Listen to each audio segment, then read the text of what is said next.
listening to You Would Think, the Philadelphia Flyers podcast. I'm your host, Kyle Collington, and Kevin, we're back. How you doing today? I'm doing well. How are you? I'm doing all right. The season has begun. We got a couple games under our belt. The Flyers already have a couple of points, which is a good thing or a bad thing, depending on how we look at it. We're gonna break it. We're gonna break it down. Talk about what we had this week. A little touch on the week ahead. First things first, make sure to hit us on the social medias. We're at YWT Podcast everywhere. Subscribe to our YouTube channel. Hit the like button on the video. All right. Anyway, so the first game, I think we talk about the week ahead and the opener first. What do you think? You want to do the home opener first? Or yeah, let's do the home opener first. Okay, so we're actually going. This is kind of reverse of what we usually do. That's usually an episode ender, but we can start here. That's fine. But here's the thing: we have to talk about the home opener and why the time changed. Because that is probably the biggest story in the city. Not that the Philadelphia Flyers home opener time changed. Don't get me wrong, but the reason why, is that Game 2 of the NLCS will be on, and the Philadelphia Phillies will be playing.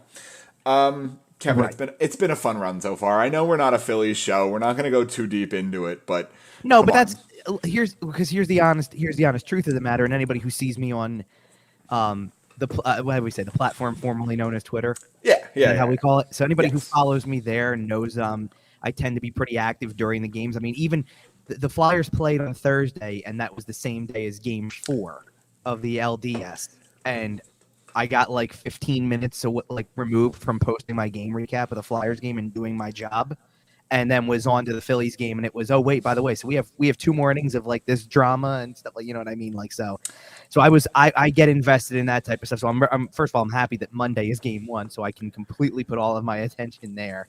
Yes. Like that's great because here's the thing. This is, again, and I talked about this last week, it's kind of a repeat of last season from a Flyers perspective too, because this is what was going on around town when the Flyers were getting started, and now, you know, there's a little bit of a difference as we move forward with this week. The Eagles are not undefeated anymore, unfortunately, but that is what it is. And it's, look, their season is still in the earlier stages. You're only up to week 6 in the NFL season, so you know you're kind of competing with it. And the thing is that the Flyers don't schedule a lot of games, definitely not home games, but there's not a lot of games usually on Sundays during the early portion of the football season. It's just that's just naturally how it goes. And the NHL in general tends to schedule pretty light on Sundays for several weeks. For complete context, by the way, think about this for a second. There are 2 NHL games, because we're recording Sunday evening. Yeah. There's 2 NHL games that are going to be going on over the course of Sunday evening, Sunday night as well. And they are in Ottawa and Anaheim, which, if you do the math, do not have football. They do not have football teams within that direct area. Anaheim's a little bit of it, because it's a suburb. So yes, you are a drivable distance to SoFi, and you can go to one of the LA teams out there and things like that. But they also offset that type of stuff. And I'm also looking at the other teams that are playing. Tampa's playing Ottawa, which is okay. Tampa does have a football team. I got that, but game's over, and it's a road game, so no one's trying to go to it. That makes sense. Fair. And Carolina is the other one, and Carolina does as well. But again, it's a road game for Carolina, so you took the 2 teams that do have. And the Panthers played in the early slot. So to be fair, also the Carolina Hurricanes play in Raleigh, and the Carolina Panthers play in Charlotte, so it's a little bit different. That is fair. It's a similar market, but right. I mean, they represent, because of Carolina, they just represent the whole state. But and if we're speaking honestly, we both know that sports is a lucrative business. We all know that, but they're not really making their money on Livegate these days. It really is about the TV deals, and it is the same TV market. Sure, that's true. So.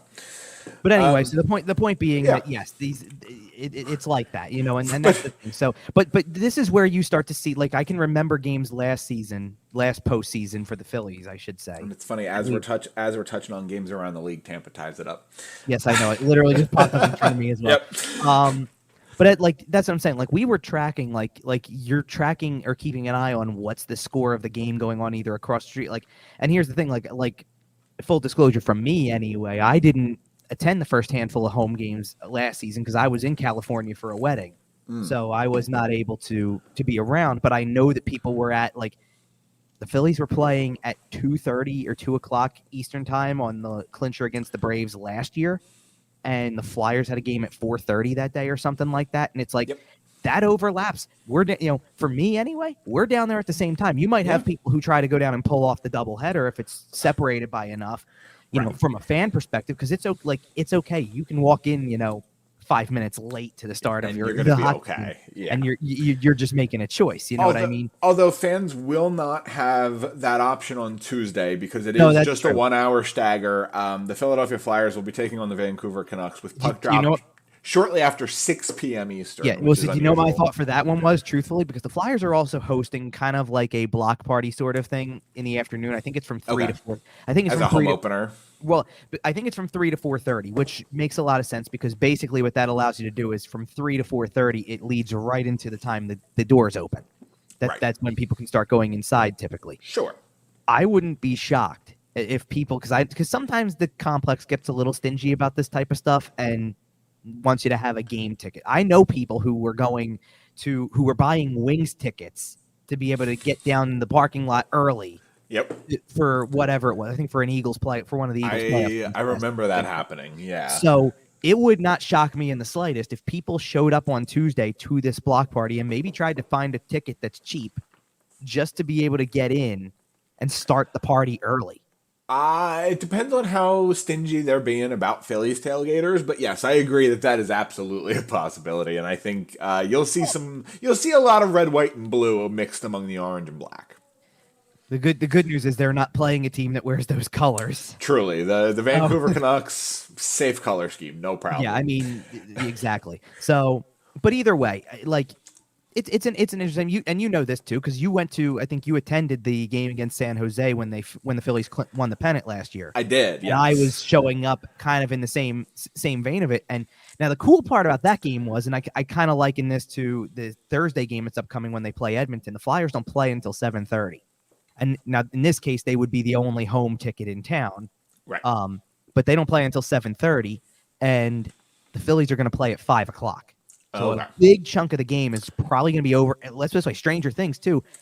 Regular season baseball games were ending sometimes in 2.5 hours. There's a decent chance they might be able to just hit you with the update that the game's over. And there you go. You know what I mean? That'd be cool. Yeah. Which would be really cool. And so it also wouldn't surprise me if they opened the gates a little bit early to allow people to come in and watch the game.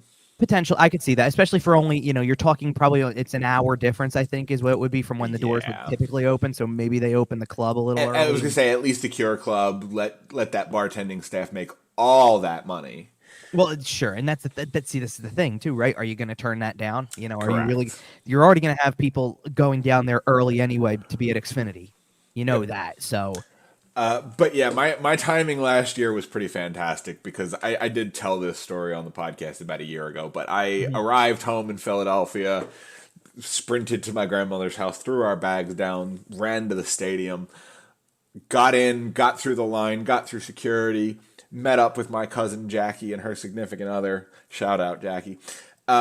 Gave him a hug, sat down at the table, turned around. Bryce Harper steps up to the plate. I said, he's going yard here.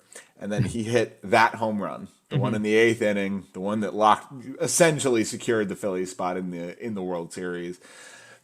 How many more?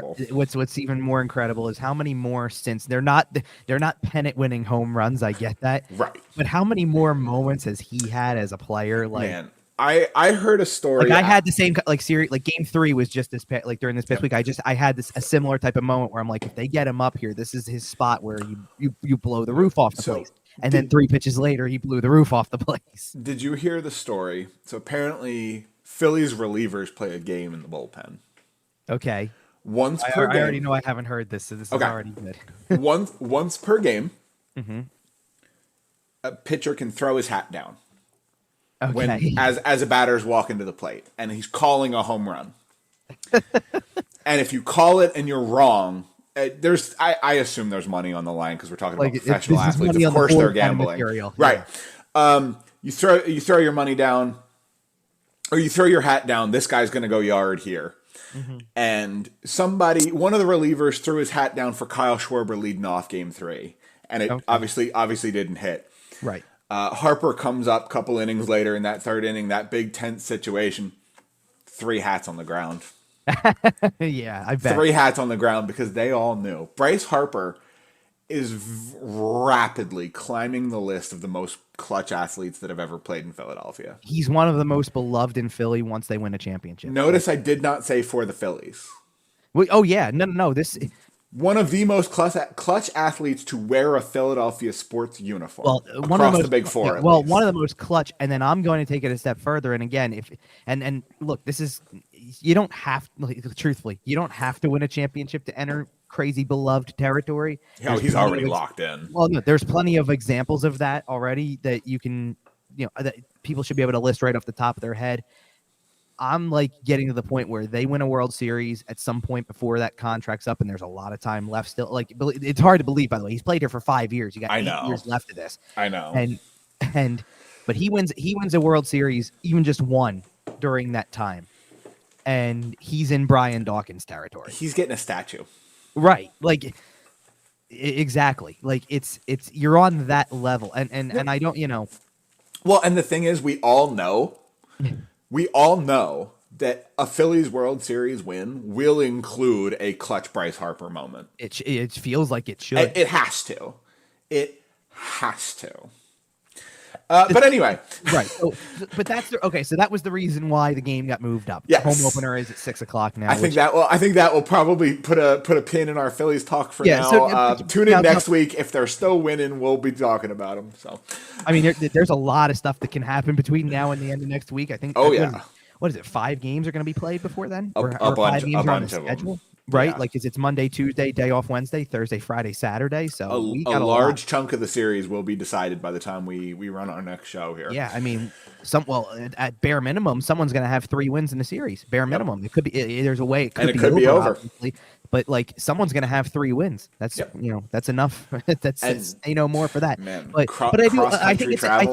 I think it's important for people like anybody who was planning to go to the home opener. If you didn't hear about it yet, I'm sure you have by now, but that it is at 6 because on top, and this was something I didn't know, by the way, because obviously, look, you don't plan for, you really don't plan for, hey, the Major League Baseball playoffs are going to pass through. Think about how many things had to go right for that to be on Tuesday like that, right? I'm a little concerned for what the lower bowl is going to look like on Tuesday. I hear you there. But so what I'm getting is like a lot of things have to go right for that game to line up with this one. Like, seriously, first of all, were the Diamondbacks favored in that series against the Dodgers? Probably not. So if the Dodgers win, then the Phillies are in LA, and it's not affecting the home opener. It's affecting Game 3 potentially. Yep. It just so happens, this is the part that I didn't know. It just so happens there's also a friendly soccer match at the Link that night too at 8:00. Okay. So between Mexico and Germany, which let's just like that one will be empty. I think again. Imagine well, okay, fine, but imagine For that one. That's fair. You know what? That's fair. But that's what I'm saying. So now you've got 3 events. This is why the Flyers got bumped, by the way, because I don't think it would have mattered if it was just the Flyers are at 7 and the Phillies are at 8. We'll deal. People they've hosted multiple concerts down there at one point in time. I think they can handle 2 sporting events. Yeah, it's when you throw the third one in, especially because it's an international thing. It becomes like having the Eagles play at the same time the Phillies play at the same time the Flyers or Sixers play. Right. And that's just going to be a madhouse. So if they could offset something in any way, they looked for it and they did. And kudos to them for doing it because of the fact that like they could have just been hardened to the fact that it's 7:00. Listen, 7:00 because it's a home opener. They could have been hardened to the fact that because they're playing a team like Vancouver, which is West Coast, that it's not a time that Vancouver wants to alter the schedule by because of television audience. Right, because it's 3:00 in Vancouver. 3:00 in the afternoon on a Tuesday. Now, in Canada, maybe that doesn't matter as much. Maybe they're not thinking the same way. But like, imagine if it was in LA. You know what I mean? Like, you think LA is going, let's bump it to 3 on a Tuesday. Cheapest seat right now is $50 or cheapest pair of seats is $50 a piece on StubHub right now, and that's to sit downstairs. $32 upstairs. Okay, but see my point. Yep. You tell me who's not, and especially as it gets closer. You tell me that if those prices don't drop, who wouldn't pick up the ticket just to say I can be there early? Yeah. That's fair. I think it's pretty reasonable. I'm concerned for what the building is going to look like. And I do think, getting on the Flyers a little bit here, I do think that the fans are kind of excited for this team because we've seen some spark through the first 2 games. We'll break those down kind of towards the second half of the show here. We've seen some spark through the first 2 games. There are some fun kids to be rooting for. There are some fun names on the roster. And I wish if the Phillies weren't playing on Tuesday, I think the barn would be pretty full. So I'm curious about a couple things with this. Well, first of all, by the way, you're right about there's a little bit more of an anticipation because they're holding an open practice at the center on Monday before the home opener. And that is not, I feel like we have not had that in a long time. The last one that I can distinctly remember was after the lockout year in 2013. Okay. That they had an open practice to allow people to come back, welcome back hockey. And by the way, that was the same day they slapped the C on Claude Giroux's sweater. Interesting. No, I don't think they're doing it. No, Tortorella gave a whole spiel about that a few days ago, and actually, this was instead of being kind of stubborn about we're not naming a captain, don't ask me kind of thing. He gave a good answer for why. Okay, because he said something about right now they're at a stage of the process where you want to allow everybody to feel like they can lead in their own way. And when you start to throw letters onto people, it creates kind of, I guess, this label on them because that's your captain, that's your assistant, that's your alternate, whatever it may be. And yes, Scott Lawton is still wearing an A, and that look, because I don't think there's any reason to revoke what you've given out. Of course. And maybe it's also a formality. Like you have to have somebody who's got a letter just so that guy can go talk to the official, right? But the point being that in these situations, like. Tortorella is basically saying, I want it to be an open forum. I want the room to feel like everybody can partake in this in their own way. I really thought change the dynamic when you put letters on people. That's what he was saying. I really thought Brian Boucher had spoiled it. Did you hear that during one of the broadcasts? He was talking about it, and he goes, "Oh, that's captain material right there about something Sean Couturier did." He said something about, "Oh, that's captain material. That's your captain right there." Something like. It sounded briefly like he had some inside information that he was going to be named captain, but then it wasn't. I feel like they said something like that about maybe. Well, either that. I don't remember hearing it about Couturier. I do know they talked about him a lot on the first 2 broadcasts. Maybe they did say it about Lawton a little bit, just because. But it kind of had me convinced for a day or two there that Bush knew something a little bit early, and we were about to get a captain announcement. But it doesn't seem like that's coming at this. No, point. I mean, if they do, I'll be completely shocked. Because Me too. Tortorella doesn't seem like the type of person who's going to put up a big front about not doing something and then change his mind. I think if we have a really solid year, and I mean a solid year in the room, of course, we've talked about the fact that the wins might not necessarily be there. But if it's a solid year in the room and they start figuring out guys who are going to be here long term and they start really putting pieces together for the long term future of this roster, I could see Sean Couturier or even Scott Lawton, to be honest, being named captain next summer, heading into next season. But I think this year they are still looking at this as a bit of an evaluation year, as a bit of a reset, rebuild. Oh, they definitely are. This is the rock bottom year in a lot of ways. Well, one of the things I'm thoroughly convinced about in Lawton's case is you've got to be prepared for the fact that he's not here beyond a certain point. And I don't think you want to put a label like that on him and then take the whole thing away and remove the player.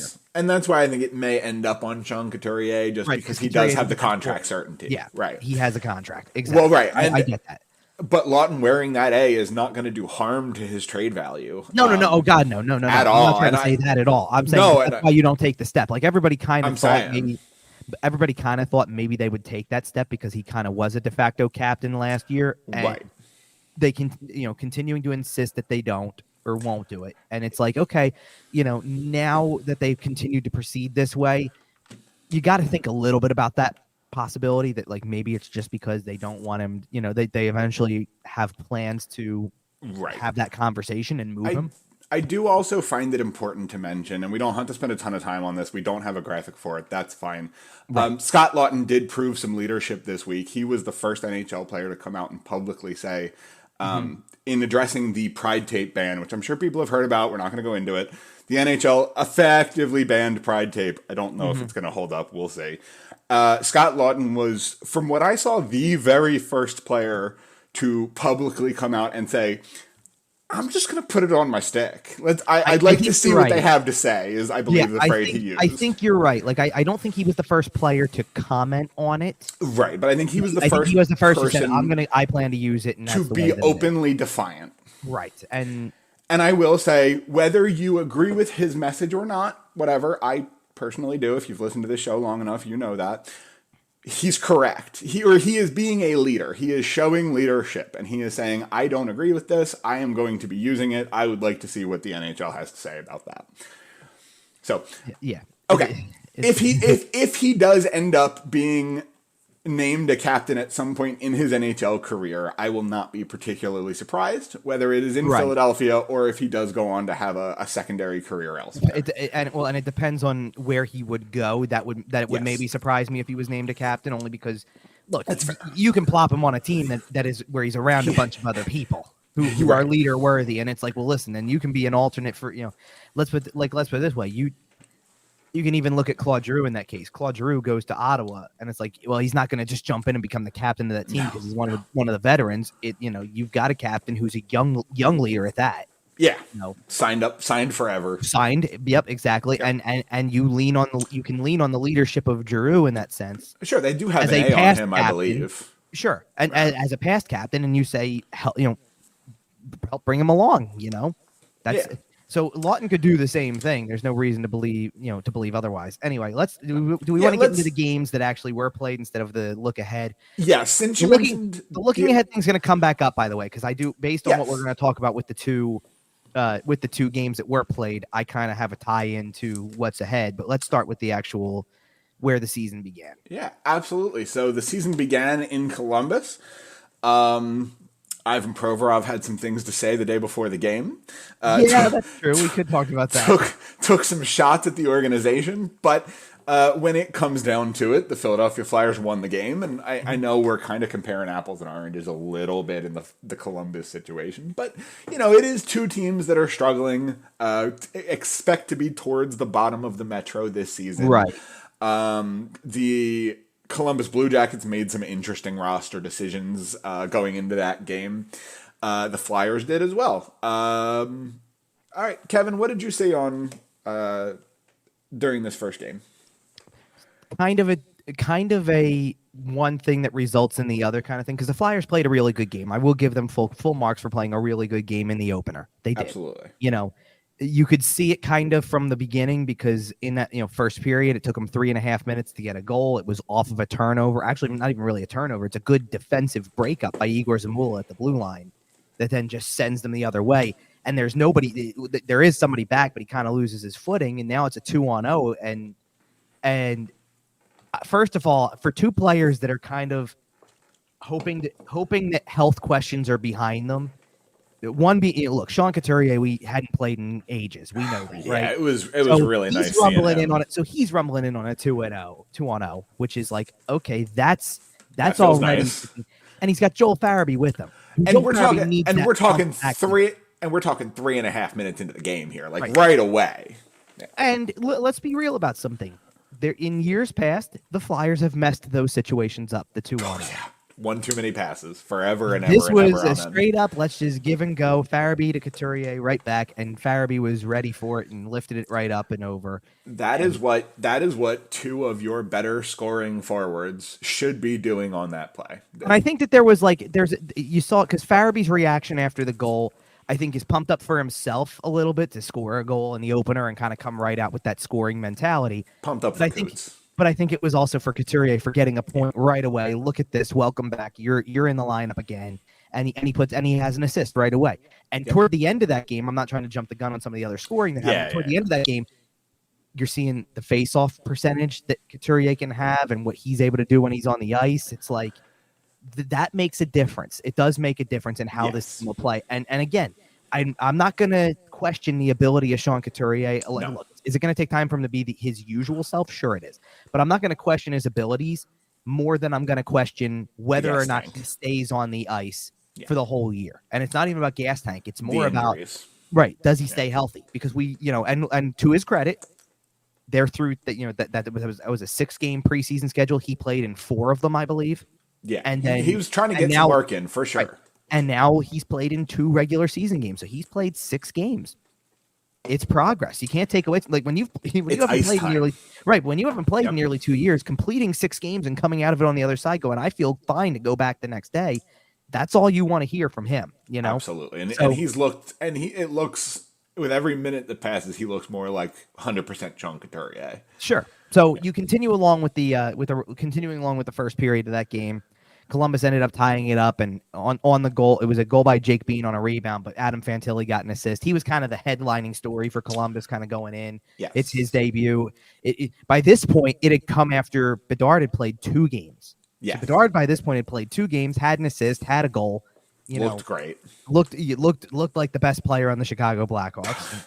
Yeah, he does, especially with the unfortunate injury to Taylor Hall. But anyway, yeah, but so Fantilli gets on the board in some capacity. He gets an assist, and the Flyers answer it pretty quickly. And again, it was a turnover, and it was just it was a rough turnover, and the shot by Travis Konechny that you get on that goal is Travis Konechny. That's a good shot, right It's there. a good shot, and it's good to see.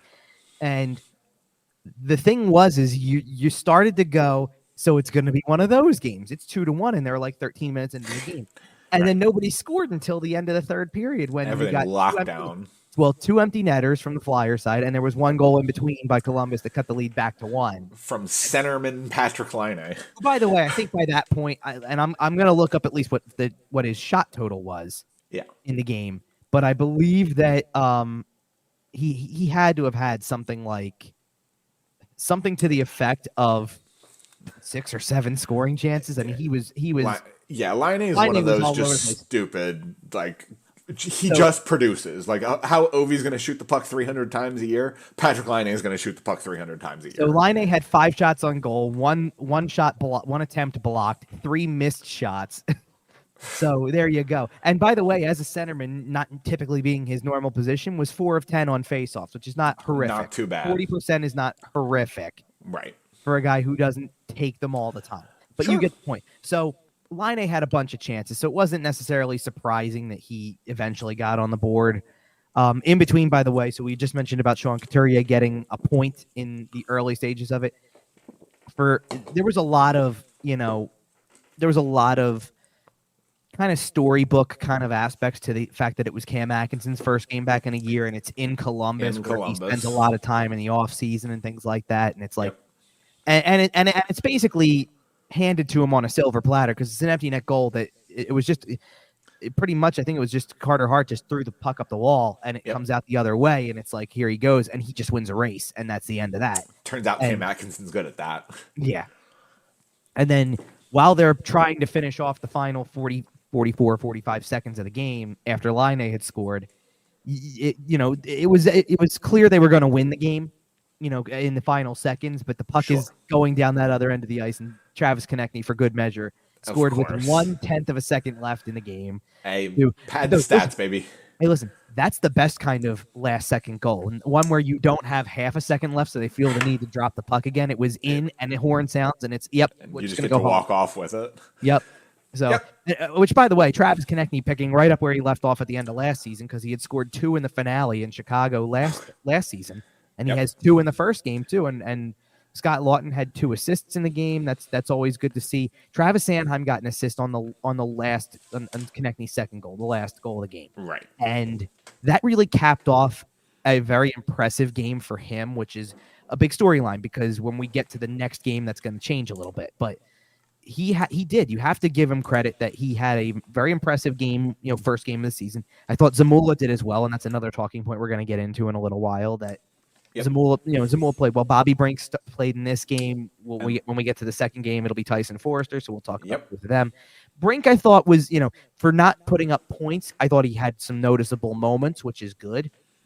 It didn't bother me that he was in a rotation with Forrester to start the year, because he didn't do something that was like over the top, like you've got to play the guy. You know what I mean? He didn't steal a spot or steal playing time, right? But he looked like he belonged.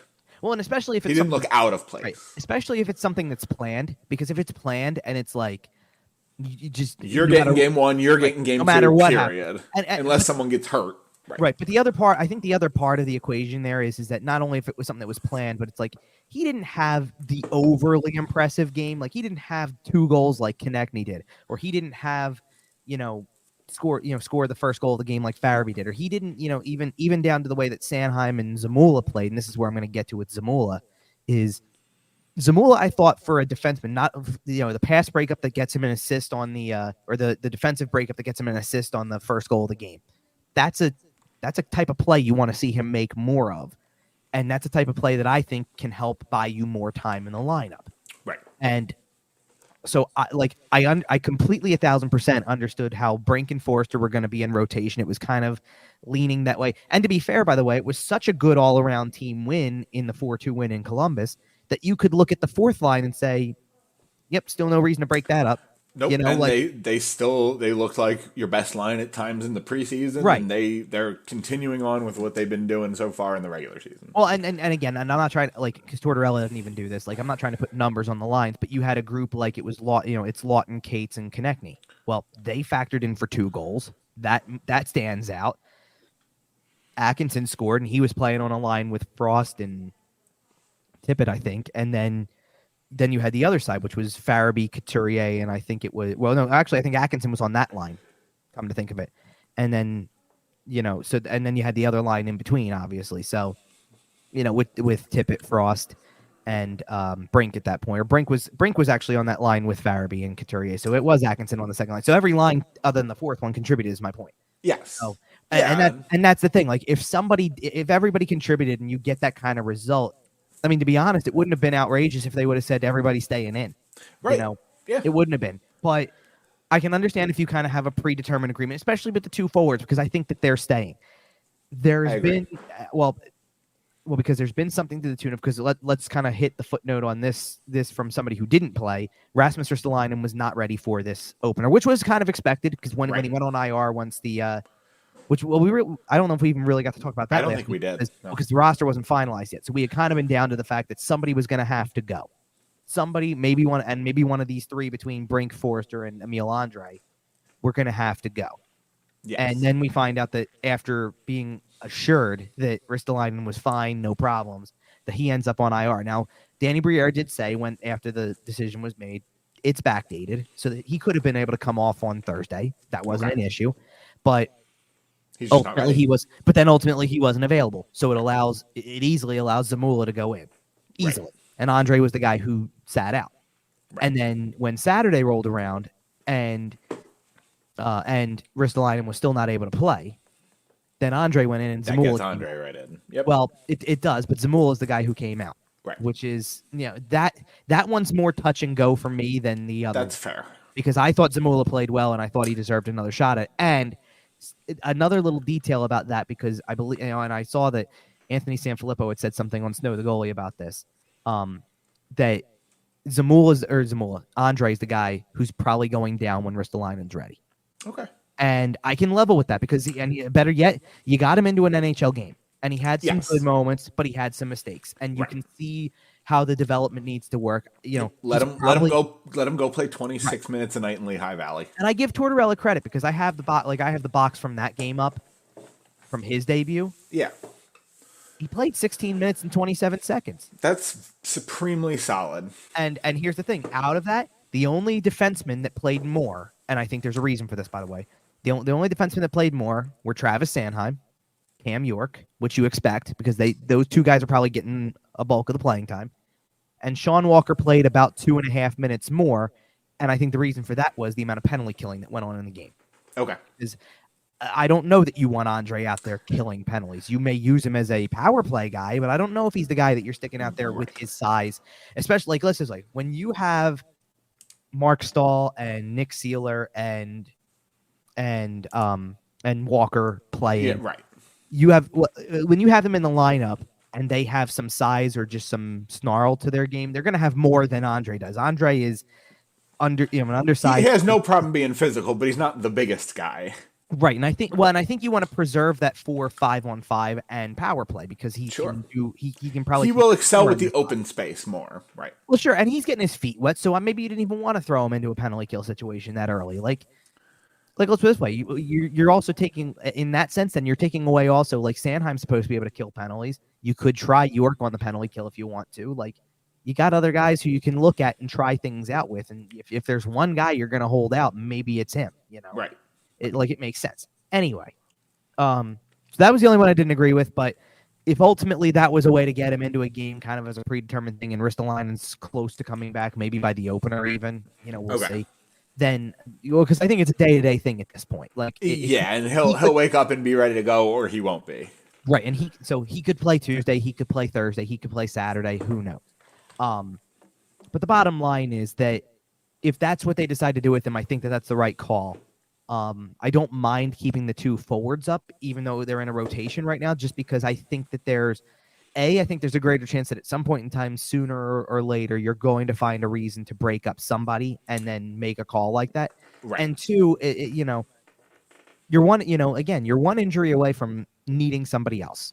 Right. Well, an injury or a trade, because that is always a possibility as well. Yeah, I feel like a trade's less possible right now, but I get your point. But if there's an injury somewhere and someone's comes calling for a Scott Lawton or even like a Nick Seeler, I mean, I know that's on the defensive course, so it's a little bit different. But any of these guys with 1 year left, if there's an injury somewhere else and someone needs a hold of, you never know, it could happen. Sure, and I guess so, but like I'm not holding my breath for the trade market in October. That's the point. So that's why I tend to lean toward the injury thing, because if all it's going to take is somebody who's out for 2 weeks or so, and you're going to get a kid a lot of time.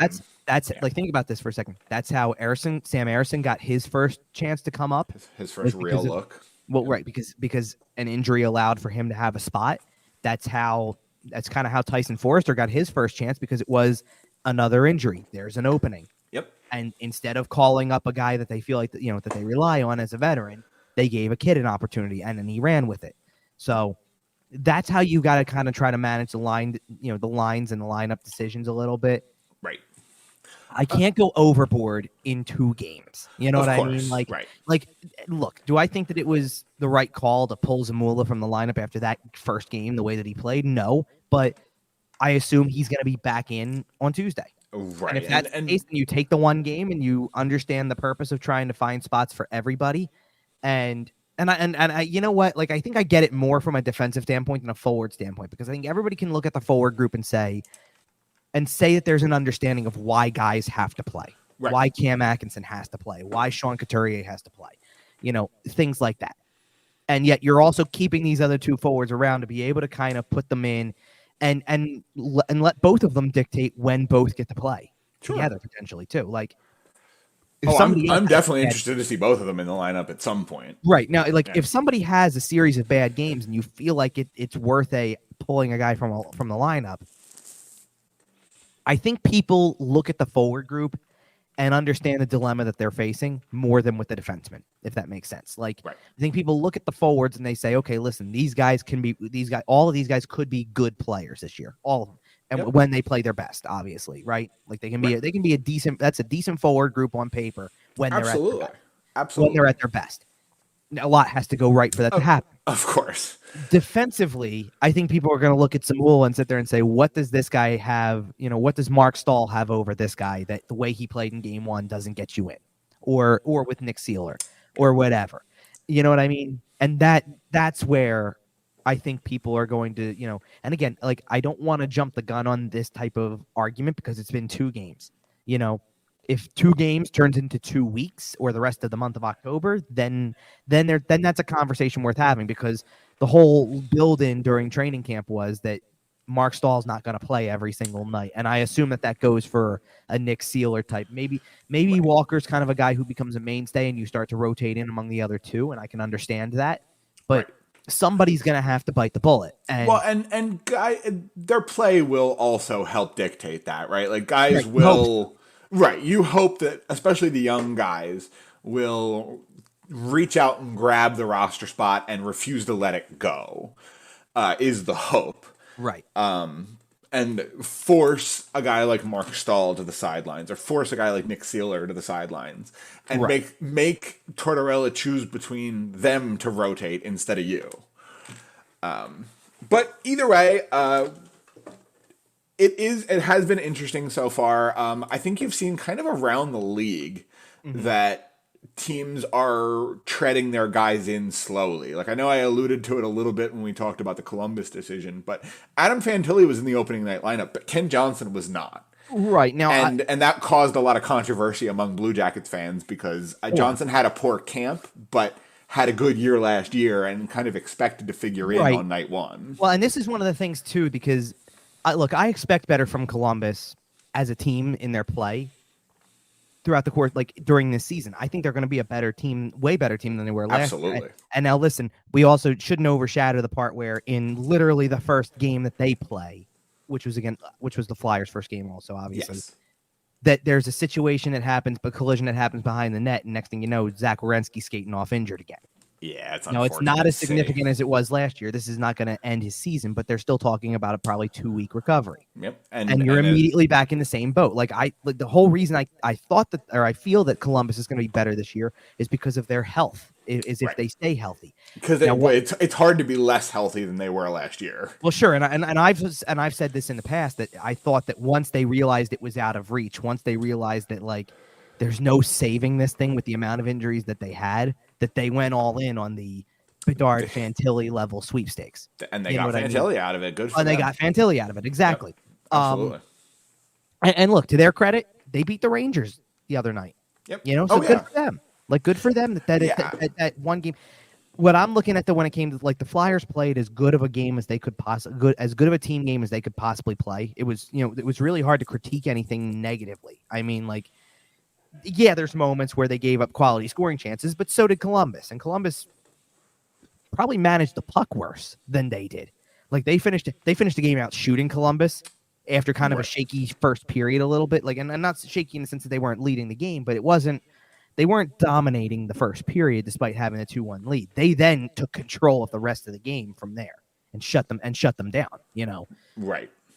I attributed that a lot to the whole pre-training camp situation. The fact that as much as the fact even into training camp. Well, it went into training camp. What I'm saying is, as much as that was a coach that was on the bench, because he was an assistant. So I'm not saying it's like it's a different animal when he's the guy. He's calling the shots, and it's this is going to be whatever his systems are and however it works. So whatever you were preparing yourself for before in the days leading up to training camp when Mike Babcock was still the coach of the team at that point. It changed the second the camp went into play, and that goes for the coach too. The coach didn't have really any prep time for this. Well, and let's be real, Patrick Laine wasn't listening to Paul Maurice. You think he's listening to a guy who's never coached an NHL game before? I mean, it's possible. Listen, I'm just saying, if he starts playing more Fortnite this year, we'll know what happened. But either way, I just don't think it was the best representation of Columbus either. Like that they were kind of.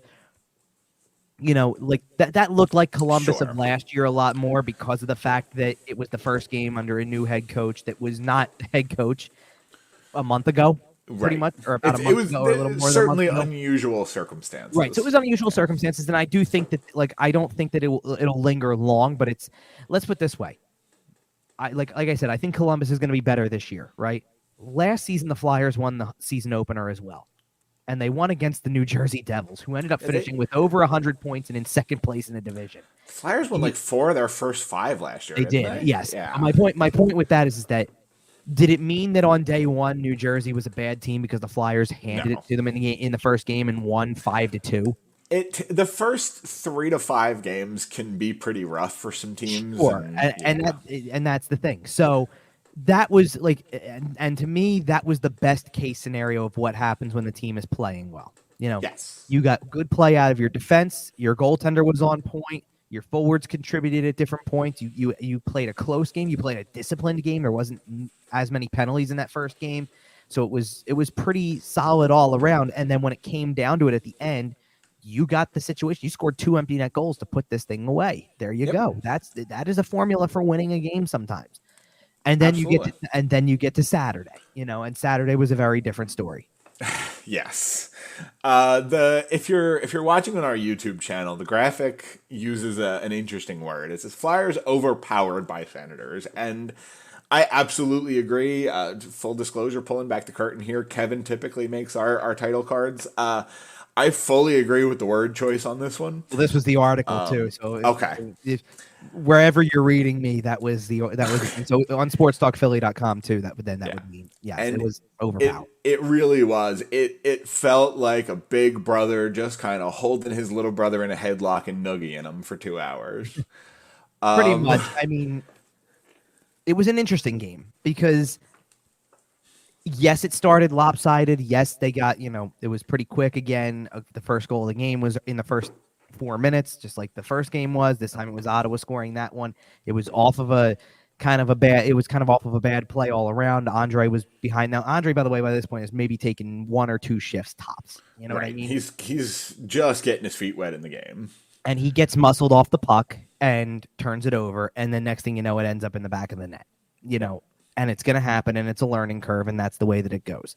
And then, and then they took a penalty that led to a power play goal. And then the Flyers got a 5-on-3 before the end of the period, and they scored. And you're looking at a 2-1 game.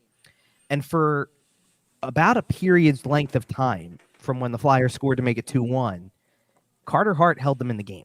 And Yeah. Carter Hart did exactly what you, Kyle, have said about what it could be like this season. Is that could he steal made you it some points. competitive. Yep. And he did. And I don't think it was like, it wasn't all him. Yeah, he was a big. No, I'm saying he was a big reason from a Flyers player standpoint why it was like that. Ottawa also just had some chances that were close, and they missed the net close or whatever. Like some sweaty chances in there. You know what I mean? But this was a possession masterclass, and this was, the shots on goal reflected the way that the game was going. I think at the end of the second period, the shot on goal total was 25-9 or something like that. So that just tells you exactly what kind of. And the interesting part is, so it went this way all the way up until Ottawa got a power play. Jake Sanderson scores on the power play, makes it 3-1. So you're kind of immediately, your mind is going to, well, that's it. The game's over probably because they just can't even generate much of anything. And they literally scored a goal 18 seconds later to get the 1-goal margin back. And you're going, okay, then here we go again with this kind of thing where show me a little bit of fight. Well, and to be fair too, because for Cam York's goal, I don't know, I'm not going to go look it up to try to figure it out, but I don't know when the last time that Anton Forsberg, who was in goal for Ottawa that day, when the last time he saw a shot was. So, Fair. When you're standing down there at the other end of the ice and it's just kind of playing out in front of you, and and you're bored, exactly. But the real turning point of the game was the fourth goal that Ottawa scored, because that's the dagger. And Travis Sanheim's got to be better. Straight up got to be better. The awareness to not know that someone was going to be on the forecheck on you there. I know there's 10 seconds left in the period. I get it. But you're trying to hog the puck in a spot where 2 guys are waiting for it to happen. And the only guy who doesn't fully, who goes straight in on you and goes after it is Claude Giroux. And he heals the puck from you, gets it to Brady Tkachuk, who scores the goal, and there's 5.1 seconds left in the period, and that now you're back down by 2 at the end of the period, and it just changes the whole message going into the third period, and then going into the third period, puts more desperation on it. And then going into the third period, you take another penalty, you give up another power play goal, and and it's Tkachuk again.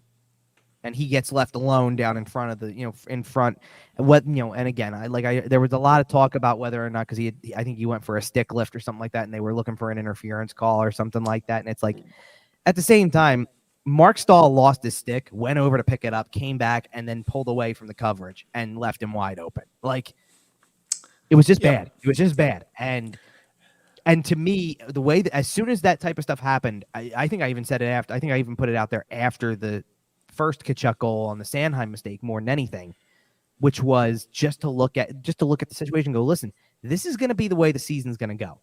Because you have the most positive extreme and the most negative extreme all in one weekend, basically. Well, and we know what it is, right? We talked about it earlier in the show. You have a decent forward core. You have a good goalie.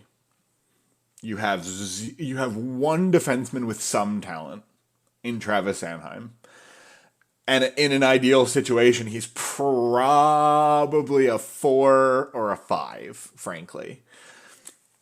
I think you're selling him a lot short there. I would say a 4 then. I would. Well, I see. I don't like labeling guys as 3, 4, 5, 6 kind of stuff. So Sanheim's a second pairing defenseman. Fair enough. And that's the way I label him.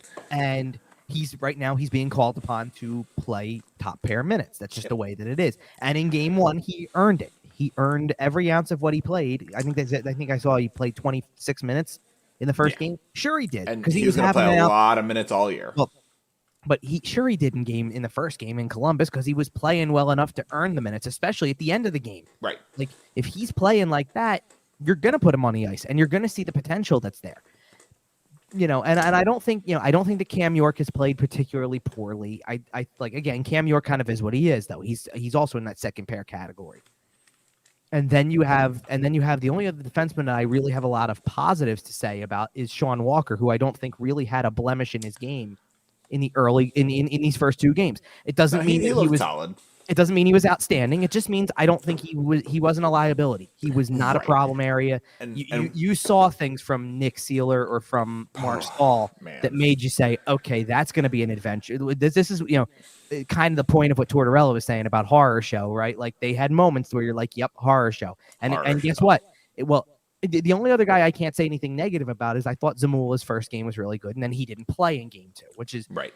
Which therein lies the point, right? Like if we're sitting here going, okay, Nick Seeler, Mark Stahl, and Emile Andre to some extent as well, and listen, let's be real. The goal at the end of the second period against Ottawa, that's horror show material by Travis Sanheim. Yeah. Because it's disastrous. It doesn't mean that Sanheim can't be on the other end of the spectrum on any given night, and that's what's going to keep him in the lineup. Let's put it this way. That's how Rasmus Ristolainen stayed in the lineup, too. It's both ends of the spectrum. When he's good, he's good. You kind of teeter that, that line. And listen, sometimes you're going to have just moments that are horror show. Like that could have been Travis Sanheim's only mistake of the game. And yes, it's a horrible mistake and all that, but it's the only one that there is, and it's just magnified. Right. But let's be real about what happened after the fact. They scored a goal with 5.1 seconds left in the period, and then in the first 10 seconds of the third period, he's taking a penalty. Yep. So he's the guy in the box when they score the next power play goal. So he has a role in the 2 goals that took the game from a 1-goal game that you were surviving to be in. Yeah, and he's always been a bit like that. When he's good, he's really good, and when he's bad, he's pretty bad. We did see it in a little bit of a microcosm this week, though. Sure. And that's why I go off of and this is going to tie back into the looking ahead kind of thing a little bit, because of the fact that now you start to look to the next competition you're going to play as you move forward. And you just saw the way that they handled a team like Columbus when they play their best and a team like Ottawa when they play their worst. And I think that, by the way, that's 2 really good teams to look at for comparison's sake when it comes to this, because of the fact that neither of these 2 teams, Columbus is not necessarily expected to make the playoffs. They're expected to be better, but maybe not expected to make the playoffs. Right. Ottawa's right on that cut line where it's like they were close to a playoff spot. And now I think the idea is the next step would be to get into the playoffs potentially. But they're also not a division contender. They're not a juggernaut. They're not that team, right? They're not that team everybody talks about. So they're 2 teams that basically you could sum up as middle of the pack. Yes. Kind of, right? Yeah, in shades of gray, yeah. Yeah. But my point being in saying that they're middle of the pack is, so the Flyers handled their business perfectly against one of those teams on one night when that team didn't have their best either. Right. And on the other night, they looked overwhelmed. Yes. So my point is that when that's middle of the pack, and on the schedule looking ahead, beyond just the beyond just the teams that we have listed here, which is the upcoming week before we do another show.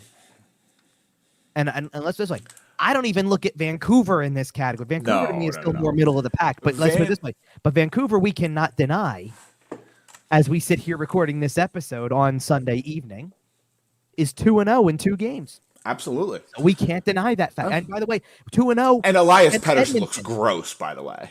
Elias Pettersson looks gross. Brock Besser scored 4 goals. Thanks to my fantasy opponent this week, which killed me. Man, he went undrafted in my league. It's crazy. Anyway. But what I'm saying is that for him or for that team, whether you think they're going to be really good or whether you don't, they're 2-0 coming in. Yep, they've done something right. Edmonton's 0-2, but you know what they've got. But then after Vancouver, like you mentioned, Vancouver is kind of a middle of the pack team. We probably expect them to finish kind of middle of the pack at best, unless they really bounce back. You call them a playoff team now? Did I? No, I didn't put them in the playoffs. Yeah, I I don't thought you think. did. Yeah, I thought you did in like the Winnipeg place. There's a chance I did. I'll be honest. I do not remember at the moment. I'd have to go back and re-listen. That is fine. I didn't write them all down in that moment. I thought regardless, Edmonton and Dallas, that might very well be an Eastern Conference final preview. Like those two teams, Western Conference final preview. Yes, those might very well be the two teams playing for it all in mid-May. For out of the West at least. And again, I say thanks, Gary, for the taking away the fact that it could be Vegas, Edmonton. That's fair. Which, by the way, spoiler alert, guess who comes after that Dallas game? I know. Vegas. I know. Who has looked as good as can be in the first 3 games that they've played. Like Dallas, you don't have much of a sample size as we do this episode, right? It's one game. They did win it, and they're a better. We know they're a better team than the Flyers are because let's just say however many months ago they were in the Western Conference Final already. We know they're good. Glancing ahead even a little bit further, Minnesota. It might be a minute till the Flyers win again. I'll be honest with you. And my answer is it could be because there's always the possibility that they come out and they play their best game. Like I wouldn't be shocked if that happens Tuesday, to be honest, because it is the home opener, and there should be a little bit of pump in your jump. And I think you also have to look at the fact that they moved your game up because of what else is going on. And maybe play with a little chip on your shoulder, like, listen, we're not the number one thing here right now. You're throwing us on at 6, right? Yeah. So, that's the one I see. Like, if you tell me that Edmonton, and this could be the case. I don't want to jump the gun on this because I'm sure, I know they play before then, obviously. But if Edmonton comes in here and still hasn't won a game yet. You know what I mean? I believe the only chance. Well, no, Connor McDavid scoring 6. Well, but I believe the only chance they have to not do that, by the way, is they play Nashville on Tuesday. Okay. That's probably a win for them, but you never know. But you know what? I think people were picking them as one of the last teams standing this year, and I probably would have thought nothing of Vancouver in the first game of the year. They lost 8-1. Yeah, but that's a division matchup, and those guys I agree with hate each other. And those games, we've seen it for years and years and years with the Flyers and Penguins. It doesn't matter where the two franchises are; the games are competitive. Sure, and I feel like Vancouver and Edmonton are. But I get where you're going because, the point that you were trying to make was that if you go beyond that, yes, you got through the Minnesota game, and then Anaheim's finally on the schedule, and you're like, okay, maybe that one's winnable, right? And that'll be the night John Gibson saves 60 because that's just how it works. And you have one game, just to wrap it all up with this, because you'd have one game left in the month of October. It's against Carolina, who has also gotten off to a really good start. So. All I'm trying to get at, and this is what I posted when I was, on socials during the game as well, is that, if the Flyers can be competitive with any team in the league if they play the way they did on Thursday. Sure. Absolutely. 1,000%. They won games last year with less of a roster. They won games last year against Edmonton, and they won games against New Jersey, and they won games or competed in games against Carolina and made it interesting. It's not like they can't beat these teams. Well, they can beat any team in the league when they play like they played on Thursday, but they'll lose to every team in the league if they play like they played on Saturday. Well, right, and my point is that was only middle of the pack Ottawa that might get a wild card spot. Right.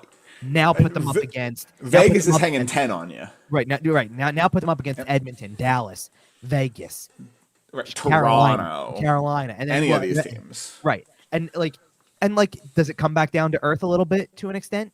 After that, yes, because after that, once we get through the month of October, they've got a back-to-back home and home against Buffalo. And then, I don't think that's as easy as we think it is. Well, no, but that's not the gimme it used to be. Well, I would put Buffalo in that Ottawa category. Is what I'm saying. And right now, the crazy thing is, we're early enough in the season that looking even just 2 or 3 weeks ahead, we will be looking at these teams completely differently by then because, a 2-game sample size is drastically different than a 7 or 8 game sample size. Especially when the 2-game sample size tells you Buffalo's 0-2. Yeah. You know what I mean? People are going to look at that and go, "Oh, same old Buffalo Sabres," right? And it's a long season, so until Tage Thompson scores 2 in the first 5 minutes of their next game. But I do think one of the things that kind of plays into this whole thing, from just a overall around the league thing, we always like to do a little around the league touch up on this type of stuff. So like look at some of the other teams. Like the Flyers have one win, right? Okay, so one win, and you start to look around and you go and you can throw out a bunch of those teams that we talked about being in the same territory, right? Yeah. The Flyers have one win, just like the Montreal Canadiens do. New Jersey. Just like Dallas. New Jersey's not one of those teams because New Jersey, I think people expect to finish high in the division. Okay. I'm talking about like the teams even on the other don't end, have expectations. So Arizona. all right, Montreal, Arizona, Chicago beat Pittsburgh on the opening night. Yep. You know what I mean? Detroit, Columbus. Detroit falls into that category. San Jose got a point in an overtime game and actually, had played really well. Like what they do? They were leading 1-0 against Colorado the other night until a minute and a half left in the third period. Yep. And that was when it was finally tied. They lost in a shootout. Okay.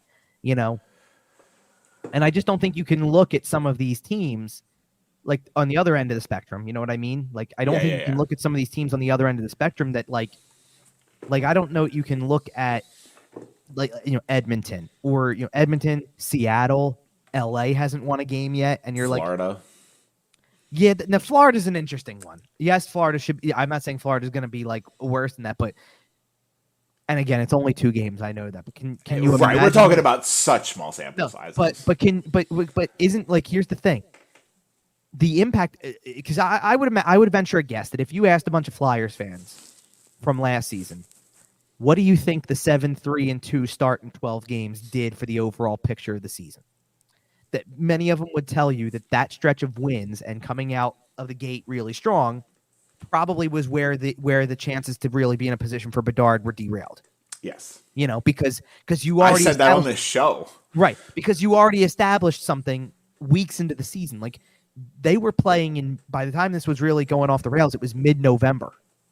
And a month of the season had been played, and you're going, well, they're actually better. Like, not only were they better than people thought, they were holding I think either the 3rd division spot or a wild card spot still during that time.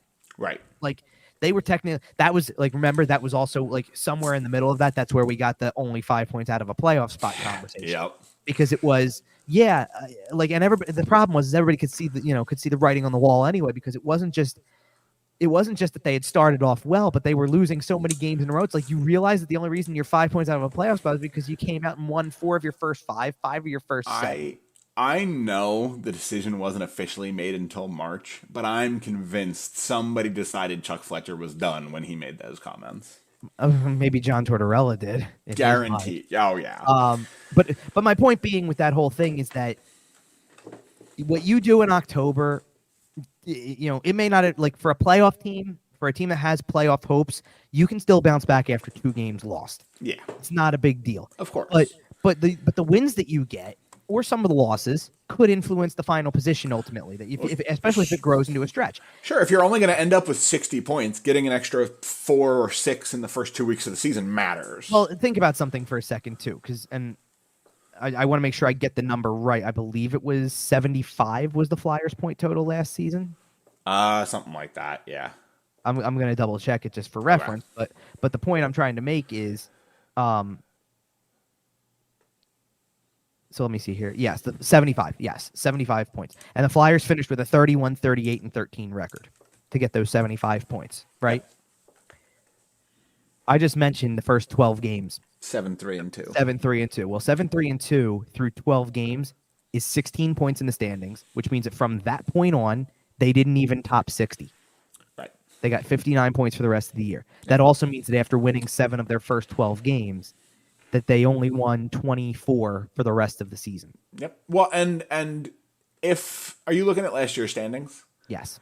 If let's say they cut those points in half, instead of 16, they get 8 there. Slide them 8 points down the standings, and where do they finish? How many spots do they slide? So 8 points down the standings, based on what you're saying, is 67 points. So that actually, believe it or not.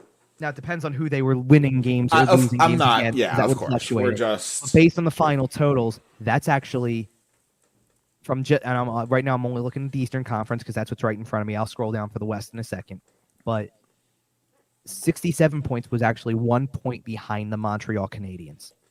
Right. So you would have slid all the way up there. That's one spot just in the East. Yeah. They weren't passing Columbus for much of anything. No. And that means they weren't passing Chicago or Anaheim for much of anything, or San Jose. But that and you know what? And it wouldn't have done anything for what's it called? It wouldn't have done anything for Arizona either. Well, and it is worth mentioning that they probably would have been taking Mitchkov either way, and even if they had slid up 2 spots, it might not have changed things specifically in this draft, but it is just to illustrate the point that, like you said, you know, these points you gather in the early season when you think you still have a chance, they do end up costing you a little bit in the long term. If you're not so basically what we determined is that Arizona and Montreal were the 2 teams that would have passed them, which is ironic to an extent because of the fact that when Montreal was picking in the draft at 5, that was where everybody was. There was a lot of drama. Well, that was the swing pick because that was the first 4 were the first 4, and nothing would have changed that no matter what had happened. But that was the swing pick, and instead there would have been way less drama. And if they really liked Mishkov that much in that particular spot, they would have just taken him 5th. Yes, exactly. But they got him at 7. But yeah, and just to kind of circle all the way back to the look ahead here, we did talk about Vancouver.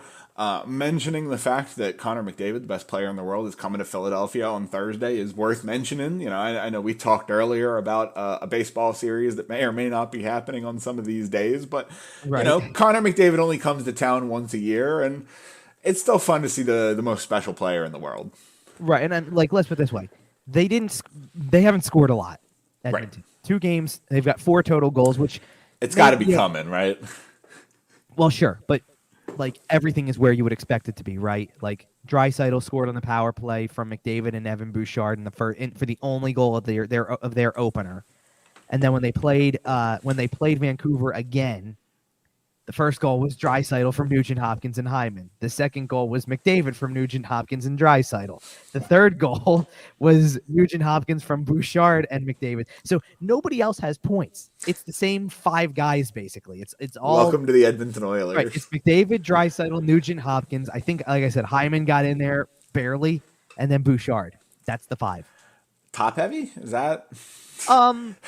I think, I guess, in the games like this, because Vancouver, you can't deny the fact that, and yes, they're divisional. I get that, but Vancouver had their number in those first 2 games. There's no question about that. So that's fair. We shall see. Like, but to your point, like, if you played like that against Ottawa, and this is what happened, what do you think's going to happen against? What do you think Connor McDavid's going to do to you? Edmonton, against Dallas, against Vegas, like, yeah, and to make matters even worse for those latter 2. Dallas and Vegas, you're on the road too. Like, yeah, there might be some hard miles ahead over the next 2 weeks or so for the Philadelphia Flyers. I would love to. I can't wait, and I know this is not a game that happens next week, but I can't wait to find out, if they will tell you anyway, what the ratings for that Vegas Flyers game would be. Starting that late. Well, starting that late, and quite possibly being a potential tune out within the first hour. That's what fair. I mean? Yeah. Like, and I look, of course, I won't be able to because I have to put out a story regardless. And it'll be, it's by far. Let's put it this way too. Vegas debuted on that first night, I think, right? Yes. In the regular season, right? Yeah, they played Seattle. Right. So they tried to structure it, as a triple header that was on. Yeah, like a rivalry night. Yeah.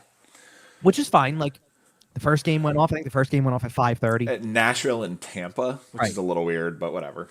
Which also, by the way, was like the most boring game possible because there was only 1 goal scored for the longest time, and then all of a sudden the third period happened, and it was like, oh yeah, by the way, we have offense. Well, they waited till everyone got home from work, so I guess so. I don't really, and for what it's worth, by the way, I did see something on the ratings for that game. Okay. Very positive. Yes, and then and then you went into Bedard versus Crosby. Right. The Pittsburgh-Chicago game was, I think they said, the highest rated game that they had in ages. Highest game since ESPN got the contract back. Well, right. So I think the last one that they went back to was something like in 2002 or 2003 or something like that. It was a long time. Yeah, it was, which is a very big positive. Oh, and the NHL did a great job. They filmed a bunch of pre-recorded content, the 2 of them together. They really played up Bedard versus Crosby. They did a great job with it. The only problem with the Crosby Bedard interviewing each other thing is that and I'm not like, they're great players, and Bedard is super young, so he's got a lot of time. But they're essentially in a generation apart.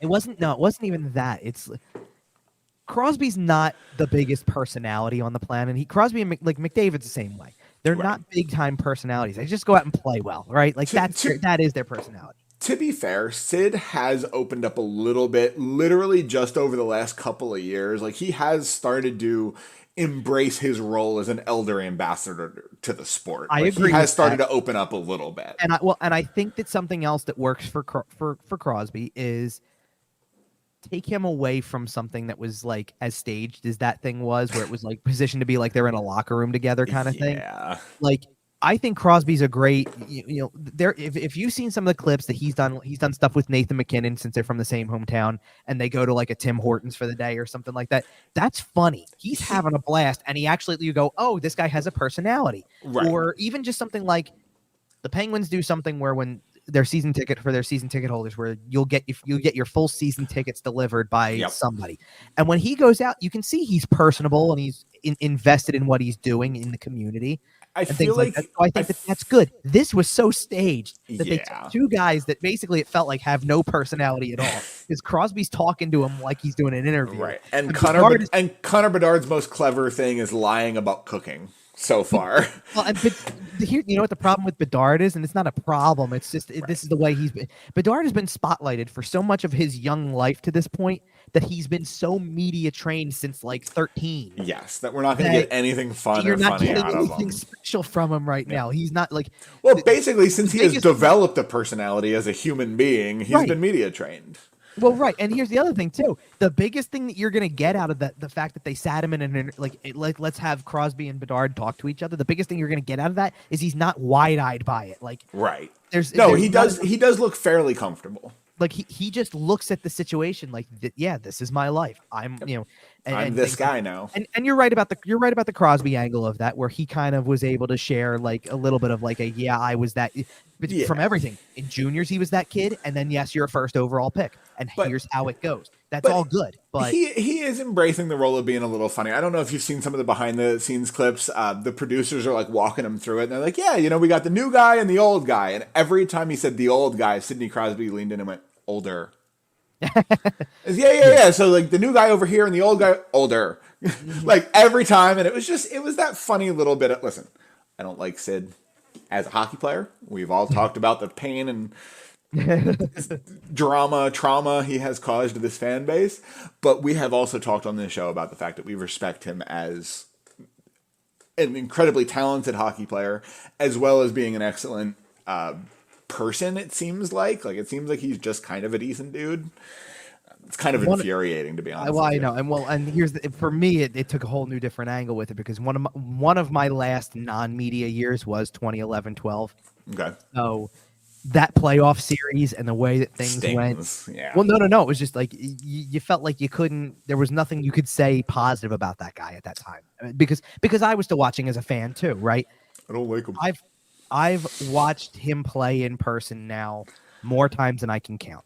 It's the same thing with Ovechkin. I feel like, because Ovechkin falls into the same category. When they're in your division and you go down there and they come in 2-3 times a year sometimes. Right. You've been playing them 4, 5, 6 times a year for the last decade and a half. And to have watched him in person multiple times, look, I'm not saying anything that's earth-shattering by saying this, but he's special. Everybody knows it. He's good at hockey. And that's why, like, after a certain point, I start to crack up every time I hear the Crosby sucks chant, because I'm like sitting there going like, he doesn't though. A, no, he doesn't. B, you're only motivating him even more. What was he's a first ballot unanimous Hall of Famer. He doesn't suck. Want to tie this back into the introductory topic as we get out of here? Yeah. If you tell Bryce Harper, attaboy, for making a mistake, and it gets back to him, attaboy, Sid. Don't you think that compartmentalizes somewhere in like your gut and your heart or whatever, and you're just going, fine then. You want to keep going there? I'm gonna just show you how much better I am than you think or than you want to believe. And that, but he wasn't supposed to hear it. Well, in fairness, it's different in Sid's case when it's the crowd chanting it at you, and it's like, they're doing it designed to have you hear it, and it's not intimidating him in the slightest, not because you're not an intimidating fan base, it's because you're actually fueling the fire. Yes. Those chants are kerosene being poured over top of that fire. And let's just let it explode. And that's what, that's why, like, wasn't it it was the least surprising thing on the planet when he scored his 500th career goal against the Flyers. I know. He scored in the Stadium Series. He just, every time they play the Flyers in a big spot, he's putting the puck in the net. Yeah, you know what? For one thing, I will say I'm glad that this time around the Stadium Series is not the Flyers and the Penguins this time around, because it feels like I really liked the little home and home series. I wish the game at Penn State had gotten off the ground, but I do agree it will be nice to see something a little bit different. So and see now there's a whole different angle to that type of stuff too, because now it's turned into where can they go internationally? They played the two preseason games in Australia, which was that was a pretty cool thing to see, to be honest. Yeah. It was cool. But you're exploring the horizons. You're trying to figure out where this will work. And yes, you can hit up every European, Scandinavian country you want to go to. You want to play 2 games in Sweden, go right ahead. Right. They're more than willing to accommodate. Finland's more than willing to accommodate. Sure. And I think they would even be willing to do more like outdoorsy stuff here, like the Salt Lake City games. Like, sure, those were fun. The Tahoe game, that was fun. Those are Lake Tahoe. That's what it was. Right. Now, isn't the what's it called, by the way? Isn't the Heritage Classic like at the end of this month already or something? It's coming up, yeah. Because it turns out if you do those any later, people get frostbite. Yeah, I think it's this one. I think it's on a Sunday night at 7 at the end of the month on like the 29th of October. Okay, and who is it this year? It's Edmonton, Calgary, it's a battle of Alberta. Great matchup. Yeah. Right. Absolutely spectacular matchup. And that will probably be the most fun hockey you see that week. But out of the 3 games we have this week, Kevin, which one are you most excited to watch? Is it the Connor McDavid effect? I can tell you which one. It's not right off the top of my head, and it's just because there may be, it's Vancouver. No, the 8:00 Dallas start. It's not about who's playing, but it's the 8:00 Dallas start. If it butts right into one of the Phillies games that's lined up, and it's like, do you know when you go into something, you go, nobody's paying attention to this thing? And you got to cover it. So like there's a difference between the other two, because the other two home games, I'm there to watch it personally, not just watch it on television. Which I know is just a better experience for you. It adds an element for me, but also I'm sitting there going, okay, so you just gave the first one an hour time bump, which opens up some time. So it's like, baseball's not at the forefront at 6:00. You're still in preparation mode for the game. And it does help also, by the way, I think it does help that, like, it helps that game 1 of that series is on Monday night with nothing. So that this way it's like, okay, listen, the hype is still going, and that's just kind of bridging the gap, so to speak. Yeah.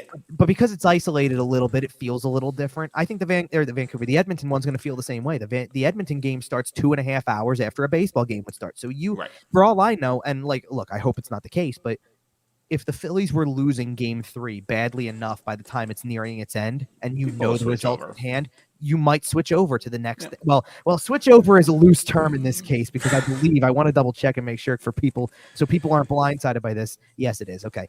This is it. This is one of the ESPN Plus Hulu exclusives. So it is not going to be on your regular dials if you're not one of, yeah.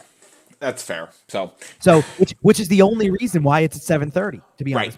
But I'm sure the people who do like to do, if you're that person who's going to go from one to the other, you do like the extra half-hour buffer from the typical start time, just to be able to watch the baseball game first and then get over, and then that's kind of your nightcap, Okay. If you're asking me which one I'm looking most forward to, though, in general, all the Phillies games. Well, I am looking forward to the Phillies, but out of the 3. It is always when McDavid comes into town. Yeah, I agree. Because especially for where the team is, when the team is where they are, you start to look for who's coming in and what could happen or whatever. And McDavid and Draisaitl coming in with their talent level, it's like a treat. It's still special. Yeah, right. It's like a treat because you know what you're watching, and I don't know of any other home game. Like, Carolina's coming in at the end of the month, but Carolina's like just a really good team. It's good. Yeah. And like they got players who they have really good talented players. I'm not saying that, like, Sebastian Aho is a fun watch, but it's not on that level of McDavid. There are very few stars who have the kind of drawing power that a Connor McDavid does. Like what I'm trying to get at is that I probably would have to think long and hard, and I pretty much only know off the top of my head the schedule through like the earliest portion of November. I'd have to go beyond that even to find the next game that has a player. Like, they don't play Toronto in that time. There's not an Ovechkin visit or a Crosby visit or something like that. You know what I mean? Like, Well, as a matter of fact, they play those home games that lead through the first weekend of November, and they're not home until, okay, so there you go. The next game they'd be home is Vegas 2 weeks after. But that's mid-November, so that's a long gap between, hey, by the way, you play Edmonton on the 19th of October, and then the next time something comes in, it's, November 18th is when Vegas comes in. You know what I mean? Well, then I suppose we're just going to have to enjoy it while it lasts. Get your tickets for Thursday night's game now while you can. That's gonna do it for us here today. We will be back next week. Upload probably coming Sunday night, Monday morning as usual. We're back every week for the next little bit here. We are going to be taking Sunday, November 5th off, so we won't have a show that week.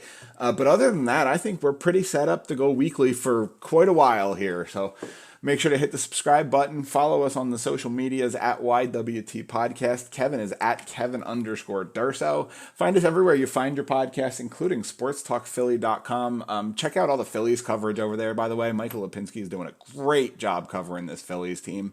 And, I think that's going to do it for us. Kevin, any last words here? Go Phils, I guess. That's about Go Phils, baby. All right, we're out of here. Attaboy. Yeah, Attaboy.